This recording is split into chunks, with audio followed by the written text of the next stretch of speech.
Welcome guys, this is Edwin, and today we're going to be talking about the differences between old school commanders and more new school commanders, okay? And this is not a super technical discussion. I'm not going to bring up calipers and go through a lot of that stuff, measurements and all that. I'm just going to tell you what I noticed and what it is, what are the main differences that I noticed for it and things that you should be aware. And don't worry, if there's new things that I should comment, I'll put it in the description or some stuff that I missed. But, it's just a very, very overall comparison regarding some of the commanders. And right away, I'm going to show you a 20-year-old commander. Okay, and the main thing that you will notice right away when you look at an old school commander is basically that hardware construction that goes through the middle of the handle. Okay, and for me, it's probably a nostalgia thing. I used to see this commander in magazines, and I was a student, and I could not afford it, and I was like, oh my God, I wish I can have that sweet, sexy recurve blade in my hands. So I think there's something about that hardware in the middle that I just love, okay? I love that look of the hardware in the middle. If we look at a new school commander, right? Now you have that hardware going through the standoffs on this side. Right now we have standoffs, but back in the day it was just, a backspacer there, okay? And again, one thing I should start with before we start comparing, and I started already comparing, is that both of these versions, new school and old school, for me are killer, okay? They both do an excellent job, okay? You can tell this is my 2013 tank, okay, that I use a lot, and I beat the hell out of it, and it's alive and kicking here, okay? So my trust with the commander is really, really, really high, okay? Now, the other difference between new school and old school, this is new school, this is old school, is that G10. The G10 in the old school is not as aggressive as the new school, and you can see that right there, okay? Notice that G10 is not that aggressive, is like the new school. Obviously that new school will get better with time, but be aware that it's pretty aggressive once you get it brand new out of the box, okay? The other thing to mention, and it's something I like about the new ones, is that pivot screw, that flathead, is bigger than this one, okay? In the old school, it's a pretty thin space right there, and with this one you can fit a coin or even a pocket clip. Sometimes I find myself, if something got loose, I just tie it there with whatever it is I have in my car or in my backpack and keep walking, that's it. So be aware of that.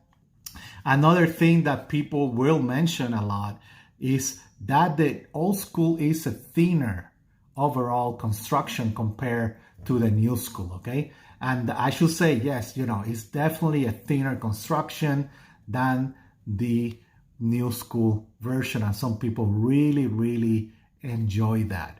One thing you will see now that we are in this view right away is that the stop pin in the new one is thicker than the old school, right? And that jim pin there is only in the liner in the old school and not going through the G10, and in the new school is thicker and it's going through the whole G10 there. And when you look at the new school, that jim pin is basically matching with the jim pin on the wave, right? In this case, the jim pin on the wave is not matching with the jim pin on the liner. Just, ergonomics that, they have when you touch it there. Yeah, you can feel it there, but no big deal.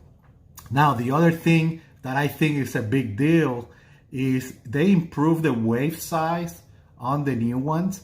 So you will see it's a little bit taller, okay, than the old school one. It will work on the old school one, but you need to make sure you engage it correctly. You will see that this wave is a little bit taller and thicker than the old school version of it. Okay, another thing, let's see, you have some traction here as well, some jimping on the back. So when you're doing that reverse grip there, right, or when you're engaging that blade on that side, so that's the new school, has some jimping. And in terms of the blade, let's see if I can show that. The old school, that tip is more of a chisel tip there. You know, they just went and did full chisel there. In the new school, it's more of a V grind with a chisel edge. Obviously, in this case, I imagine the old school have, how we say this, it has a more robust tip. But like you can tell, I have no problem with this guy, okay? So they both will perform great, okay? And that's very common in the old school. You know, this is a 2000. If I show you the 2001, it's the same thing. You have that chisel tip compared to, let me grab a new version, to that V grind on the tip, okay? So be aware of that. Let me put this correct here. Pound.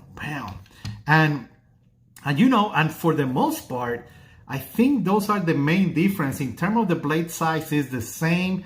One thing that I don't think is a big deal, but I think in the old schools, you will notice that that switch goes from the thumb hole, you know, from here all the way down here.